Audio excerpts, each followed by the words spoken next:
The last webcomic I want to cover is one that I had my eye on for a while, and it's a comic that takes what you know about fantasy stories and various tropes and turns it on its side. Today, we're looking at Latchkey Kingdom.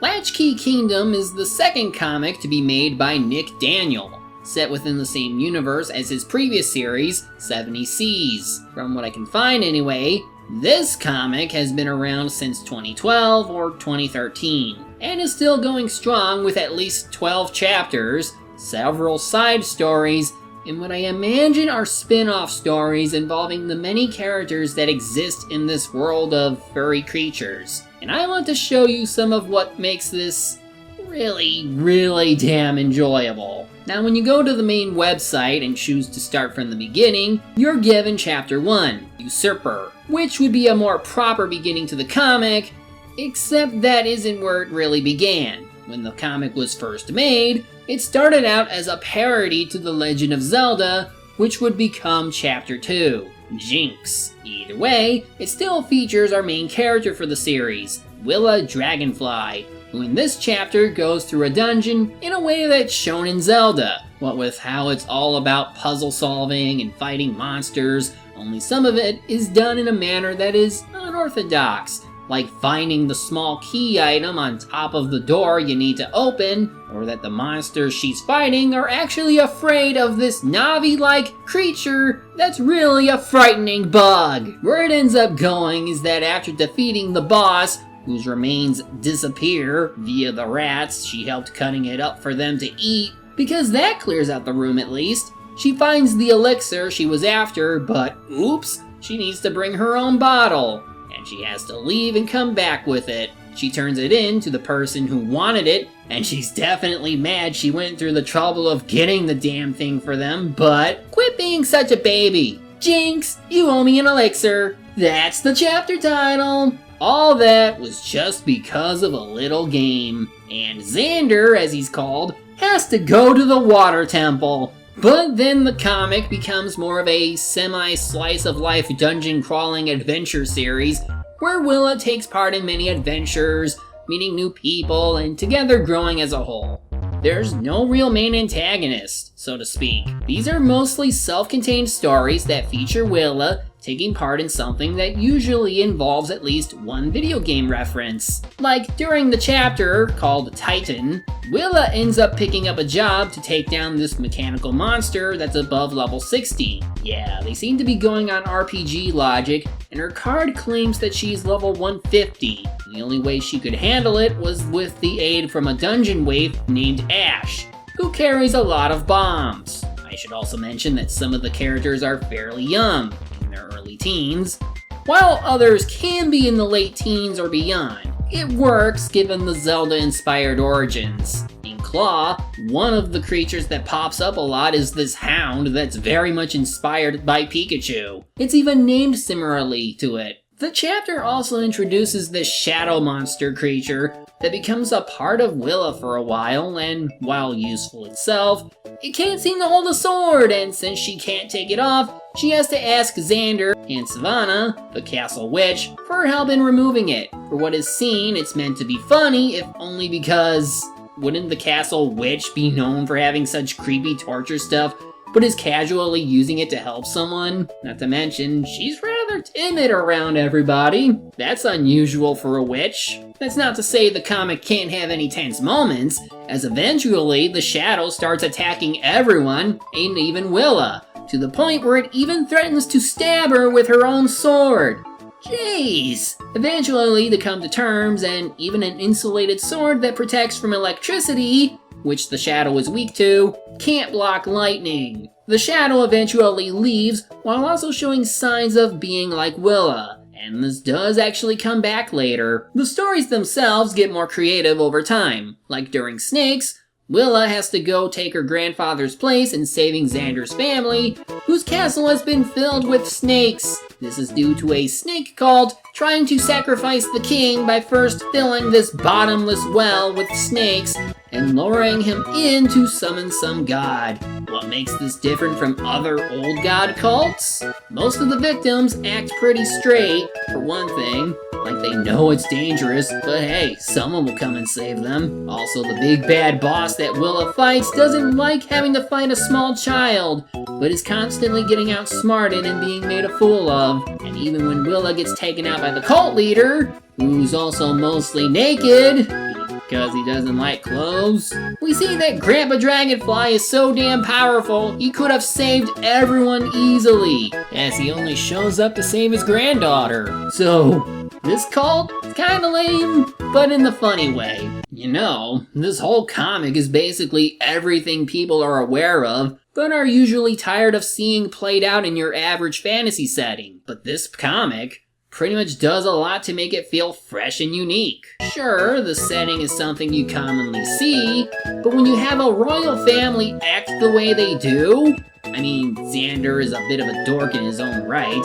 His queen mother is like the super nice type you see with families that aren't as wealthy. And his older sister likes to pick on him like most sisters do. He's got a rambunctious little kid brother. And the king might be as goofy as Xander.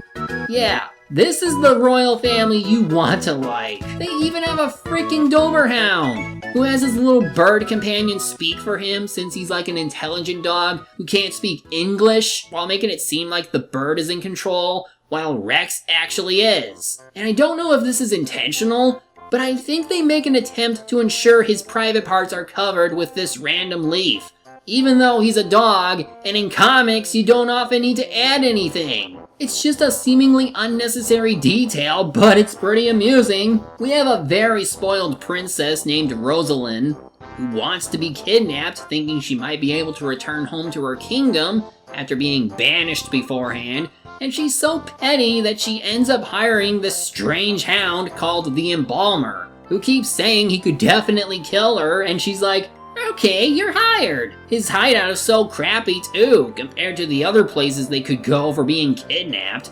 It's like I'm watching a couple of buffoons trying to pull off this strange scheme for a spoiled princess. Then again, I think maybe she's the most evil thing in the series because she takes it so far where if he doesn't save her, he'll die.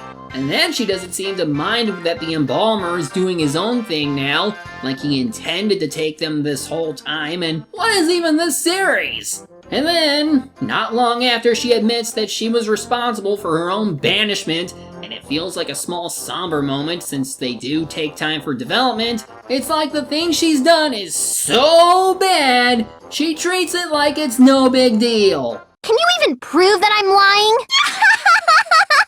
There's no way a bunch of worthless idiots like you guys would be able to do that. I think I just witnessed the second coming of Hiyoko Saionji. So evil, yet so delightful in a twisted sort of way. That's the thing with this comic series. It likes subverting expectations in what may happen in the story with elements you don't normally see. Making Rosalyn this messed up princess who comes up with a convoluted kidnapping on herself and learning she is really just as bad as they say, while also jumping around guys like the Embalmer either being really evil or really into the role, is pretty hilarious. The comic does well in poking fun at more than just character concepts. Even the idea of time travel or dimensional travel, that gets made fun of when we get Bridgette, who shows up in their world, possibly through Terminator logic where you lose all your clothes, and or through what I'm guessing is Magic Girl related, given the comments from the creator. Wherever she's from, they make her phone seem like the most powerful thing ever since it can produce black bars to cover herself, produce solid gold cards to pay people with, and her phone can even summon tracker arrows that can lead her to certain destinations. As a hint that she's from the future, she seems to have a speech impediment that prevents her from revealing what it is she's saying most of the time. Also, she believes that after losing her phone, which the rats start abusing, that them having access to this kind of technology can change how they live and cause harm to the future, presumably. Yet it doesn't seem like a big deal to those in this timeline, since they'd be learning to do things better with their own lives. Well, since the rats have already made use of the device and left those markings on the wall of that cave, will that now show up in the future Bridgette is from? Or will it not affect anything but the future of this current timeline, since she'd just go back to our original timeline? Or what if... Here's the thing.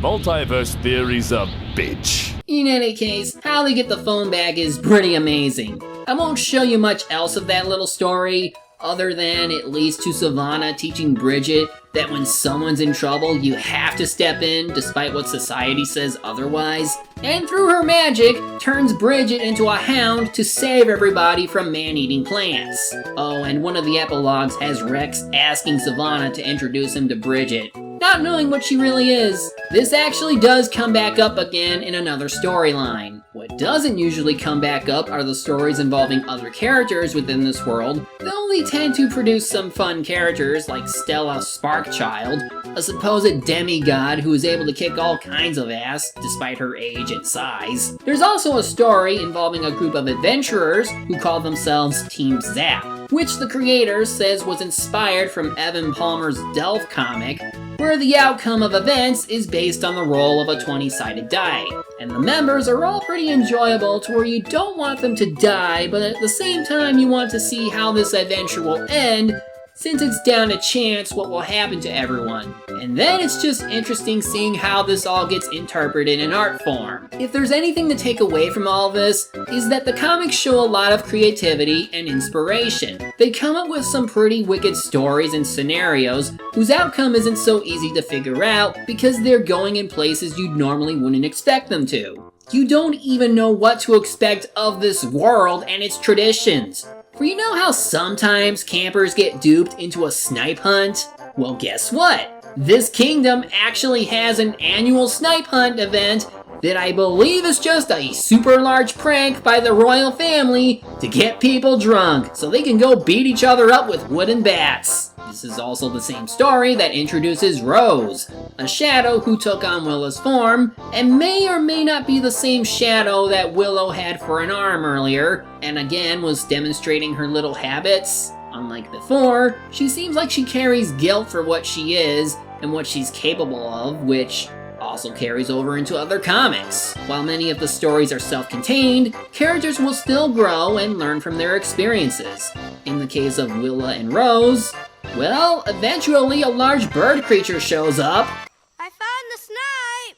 And Rose tries to help, only to be rescued by Willa. But because of what she did to her before, Rose feels like a monster to her. And while Nicole here is the first to really befriend Rose, this bit of development for all of them will be brought up again in some form. This comic as a whole embodies the kind of fun feeling you get when reading an adventure series. You never know what's gonna happen, and I mean, you never really know. This is easily one of the most inventive adventure-based comics I've ever read, and one with so many references, it'd be too numerous to mention. It even has some very unique artwork that is very vibrant in color, expressive in facials, just very detailed overall. Latchkey Kingdom generally updates once a week from the looks of things, and even allows for Patreon-sponsored stories that you can contribute to, assuming slots are open, of course. So if you happen to be into an adventuring mood and want something different for your fantasy adventure needs,